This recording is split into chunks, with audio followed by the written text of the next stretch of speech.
আসসালামু আলাইকুম এভরিওয়ান, নিয়ে আসলাম তোমাদের জন্য মায়ের মৃত্যু গল্পের সিজন 2 প্রথম পর্ব। আর সিজন 2 এতটা লেট করে আনার জন্য অনেক অনেক সরি। আসলে সারাদিন রোজা থেকে শরীর অনেকটা ক্লান্ত হয়ে যায়, যার কারণে সবগুলো কাজ ঠিকমতো করতে পারি না। আর তোমরা তো জানো সাজিদ অনেকটা অসুস্থ ছিল, তবে সে এখন অনেকটাই ভালো। যদিও সিজন 2 কাজ এখনো পুরোপুরি শেষ হয়নি, তবুও তোমাদের এত এত রিকোয়েস্টের কারণে লেখা শেষ না হওয়ার পরেও আমরা গল্পটা স্টার্ট করতে যাচ্ছি। তো গল্প চলাকালীন মাঝখানে যদি 2-1 দিন লেট হয় তাহলে অবশ্যই তোমরা সেইটা ক্ষমার দৃষ্টিতে দেখবা। আর ভিডিওটা যদি ইউটিউব চ্যানেল থেকে দেখে থাকো চ্যানেলটা সাবস্ক্রাইব করে দিবা, আর যদি ফেসবুক পেজ থেকে দেখে থাকো তাহলে অবশ্যই পেজটা ফলো করে দিবা। তো চলো বেশি কথা না বলে গল্প শুরু করা যাক। নিজের মাকে খুন করার অপরাধে 2 বছর যাবৎ জেলে আমি। নিজের সৎ বাবা আর আমার আপন চাচাতো বোন মায়া, যাকে আমি নিজের জীবনের থেকেও বেশি ভালোবাসতাম, তারা নিজেদের পরকীয়া প্রেমের দোষ ঢাকতে আমার চোখের সামনে আমার আম্মুকে খুন করে, আর সেই খুনের মিথ্যে অভিযোগটা দেয় আমার উপর। এখন আমি হাজারো বললে কেউ বিশ্বাস করবে না আমার কথা, কারণ এই সমাজের চোখে আমি এখন অপরাধী।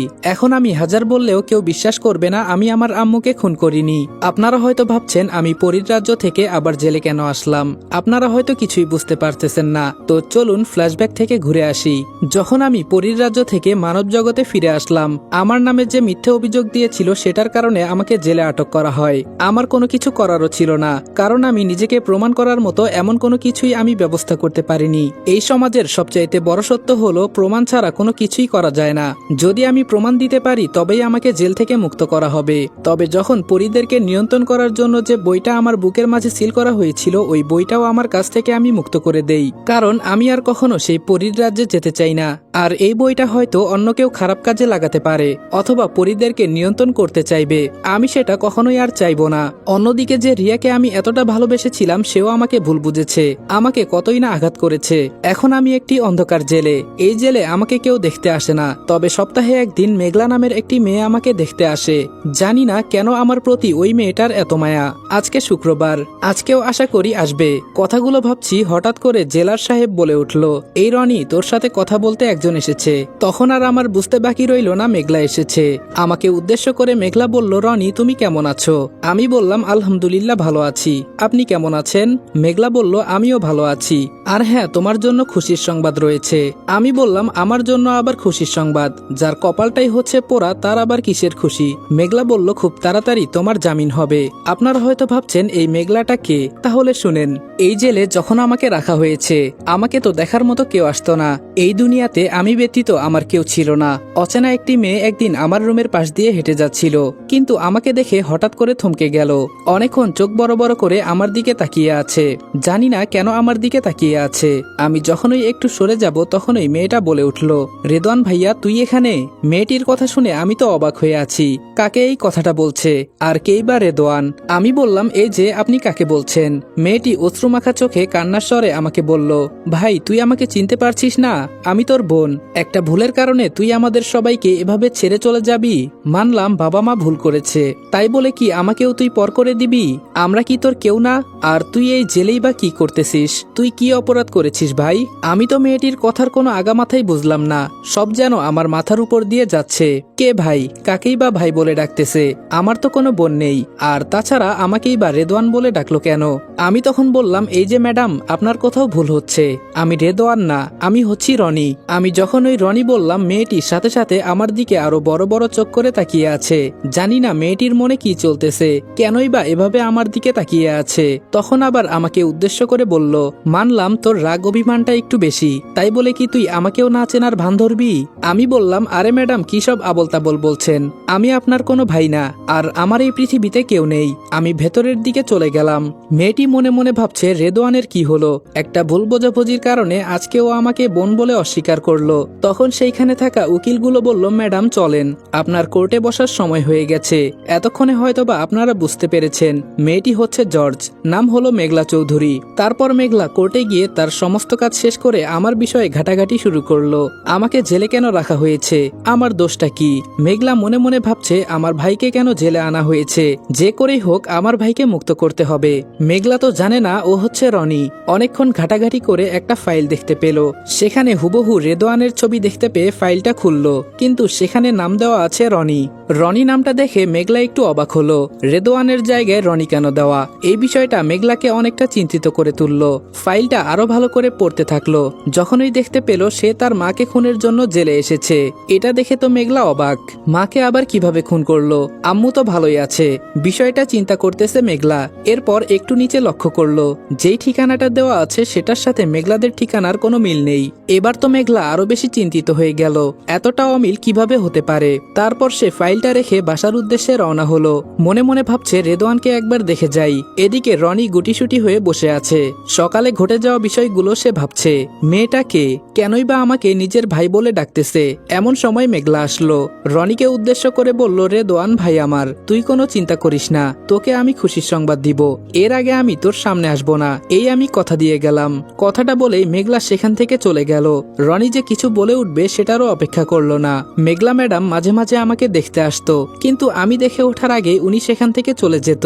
যখন থেকে মেঘলা ম্যাডাম আমার খেয়াল রাখা শুরু করেছে, জেলে আমার কোনো কিছুর কমতি হয়নি। মনে হয়েছে নিজের বাড়িতেই আছি। আমার খাওয়া দাওয়া থেকে শুরু করে সবকিছু মেঘলা ম্যাডাম করেছে।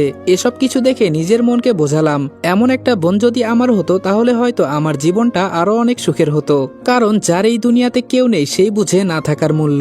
দীর্ঘ অনেক দিন কেটে যাওয়ার পর আজকের সেই দিন মেঘলা ম্যাডাম আবার এসেছে আর আমাকে বলছে তোমার জন্য খুশির সংবাদ।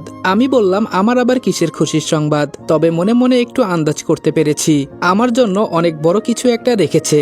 কারণ যেই দিন থেকে উনি আমার জীবনে এসেছে সেদিন থেকে আমাকে কষ্ট পেতে দেয়নি। কিন্তু আবার মনে মনে ভাবছি আমি যে ওনার ভাই না, এটা ওনাকে বলা দরকার ছিল, কিন্তু উনি তো কিছুতেই বিশ্বাস করছে না। আপনারা হয়তো রেদওয়ানের কথা ভাবছেন, এই রেদওয়ানটা আবার কে? রেদওয়ান হলো মেঘলার ভাই। রেদওয়ানের বিষয়ে আপনারা পরবর্তী পর্বগুলোতে আস্তে আস্তে বুঝতে পারবেন এবং জানতেও পারবেন। গল্পের পরবর্তী অংশটুকু আরো অনেক বেশি ইন্টারেস্টিং। তো চলেন আবার গল্পে ফিরে যাই। মেঘলা বলল, তোমার আজকেই জামিন হবে, আমি সবকিছু ব্যবস্থা করে রেখেছি। মেঘলা ম্যাডামের মুখে এমন কথা শুনে খুশিতে আমার চোখ দিয়ে পানি চলে এসেছে। আমি মেঘলা ম্যাডামকে বললাম, ম্যাডাম বিশ্বাস করেন আমি আমার মাকে খুন করিনি। সন্তান কি কখনো পারে নিজের মাকে খুন করতে? আমি কখনোই পারবো না আমার মাকে আঘাত করতে। আমার মাই ছিল আমার পৃথিবী। এই পৃথিবীতে আমার মা ছাড়া আমার আপন কেউ নেই। তাহলে বলেন আমার মাকে আমি কিভাবে খুন করি? এই কথা আমি এই দুনিয়ার কাউকে বোঝাতে পারিনি। আমি জানি না আপনি আমাকে কেন হেল্প করলেন, এটাও জানি না আপনি আমাকে কেনই বা ভাই ডাকছেন। তবে এতটুকু জানি আপনি আমার জন্য যেটা করেছেন আমি সেটার জন্য সারা জীবন আপনার প্রতি কৃতজ্ঞ থাকব। মেঘলা বলল, হয়েছে হয়েছে, আর বলতে হবে না। আমি তোর বোন, তোর জন্য যেটা ভালো হবে সেটা আমি করবই। আচ্ছা তুই তাড়াতাড়ি বের হয়ে আয়। আমি বললাম, কিন্তু মেঘলা ম্যাডাম আমার তো যাওয়ার কোনো জায়গা নেই। মেঘলা বলল, তুই কি পাগল হয়েছিস? আমাকে ম্যাডাম কেন বলতেছিস? তোকে না আমি বারণ করেছি? আর কে বলেছে তোর কোথাও জায়গা নেই? তুই ছাড়া পুরো বাসাটা খালি হয়ে আছে। আমি মনে মনে ভাবছি আমি যতই বলি না কেন উনি বিশ্বাস করবেন না। তার চাইতে বরং আমি ওনার সাথে যাই। উনি আমার যে সাহায্যটা করেছে সেটা তো কোনোদিন পূরণ করতে পারবো না, অন্তত ওনাদের খেয়াল রাখার চেষ্টা করব। ওনাদের যে কোনো কাজে সাহায্য করব। ওনাদের বাড়িতে দরকার প্রয়োজনে কাজের লোক হয়ে থাকবো। এমনিতেও তো আমি কাজের লোকই ছিলাম। আমি বললাম, ঠিক আছে মেঘলা আপু, আমি আপনাদের বাড়িতে কাজের লোক হয়ে থাকবো। যে কোনো কাজ আমি করে দিব, কোনো সমস্যা নেই। মেঘলা বলল, তুই কি পাগল হয়েছিস? বাড়িতে কি কাজের লোক কম আছে? তুই বাসায় চল, মা তোর জন্য অপেক্ষা করছে। মা শব্দটি শুনে আমার চোখে পানি চলে আসলো। মা কি জিনিস এটা আমি বুঝি। জানি না উনার ভাইয়ের কি হয়েছে, তবে মেঘলা আপুর মা যদি আমাকে তার ছেলে মনে করে তাহলে আমি তার ছেলে হয়েই থাকবো। তারপর আর কথা বাড়ালাম না। আমি আর মেঘলা আপু দুজনেই বাসার উদ্দেশ্যে রওনা হলাম। এদিকে আমার সৎ বাবা আর আমার সেই চাচাতো বোন দুজনেই তো এখন মহা খুশিতে আছে। তারা তো জানে আমি জেলে আছি। আসসালামু আলাইকুম এভরিওয়ান। মায়ের মৃত্যু গল্পের সিজন 2 প্রথম পর্ব এখানে শেষ করলাম। আজকের ভিডিওটা ছোট করার জন্য আন্তরিকভাবে দুঃখিত। এটা জাস্ট পরিচয় পর্ব এবং ফ্ল্যাশব্যাকের কিছুটা ট্রেলার তোমাদেরকে শুনাইলাম। আর এই ভিডিওতে যদি 5000 লাইক এবং 1000 কমেন্ট কমপ্লিট করে দিতে পারো তাহলে ইনশাল্লাহ সেকেন্ড পার্ট থেকে আমরা 20 মিনিট করে দেওয়ার চেষ্টা করব। তোমরা এতদিন অনেকেই সিজন 2 করতেছিলা, যার কারণে আমরা সিজন 1 এর কিছুটা অংশ বাদ দিয়ে দিয়েছি। তো আমরা যে অংশটা বাদ দিয়ে দিয়েছিলাম সেইটা অনেকে সিজন 2 বলে তোমাদের সামনে চালাইতেছে। আর তোমরা অনেকেও ওই ভিডিওটা দেখেছো। মূলত সিজন 1 এই গল্পটা শেষ ছিল, কিন্তু তোমরা এত পরিমাণে সিজন 2 এর জন্য রিকোয়েস্ট করেছো যে আমরা সেটা ফেলতে পারিনি। এই কারণে সিজন 1 এর কিছুটা অংশ আমরা বাদ দিয়ে দিয়েছি, যেন আমরা সিজন 2 প্রপার ভাবে মিল রেখে এগিয়ে যেতে পারি। কারণ সিজন 1 এ যেমন হ্যাপি এন্ডিং দেওয়া ছিল, তেমন ভাবে যদি আমরা সিজন 1 শেষ করতাম তাহলে সিজন 2 তে কোনো মিল রাখতে পারতাম না। গল্পের নাম ঠিকই থাকতো, কিন্তু মাঝখান থেকে গল্পটা চেঞ্জ হয়ে যেত। আর মায়ের মৃত্যু গল্পের সিজন 1 এ মায়ের মৃত্যুর কোনো প্রতিশোধ নেওয়া হয়নি এবং অনেক কিছুই বাদ দেওয়া আছে, যেটা আমরা সিজন 2 এর জন্য বরাদ্দ রেখেছি। আর তোমাদের সামনে সিজন 1 এর বাদ দিয়ে দেওয়া যে অংশটা সিজন 2 বলে চালিয়ে দিচ্ছে, সেখানে মায়ের মৃত্যুর কোনো প্রতিশোধ নেই। তোমরা অনেকেই বলেছো ভাই মায়ের মৃত্যুর প্রতিশোধ নেন নাই, যার কারণে আমরা সেই প্রতিশোধটা সিজন 2 তে এনেছি। সব খেলা হবে সিজন 2 তে।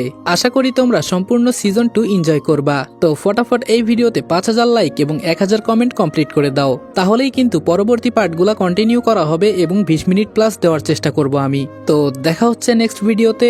ততক্ষণ ভালো থাকবা, সুস্থ থাকবা। আল্লাহ হাফেজ।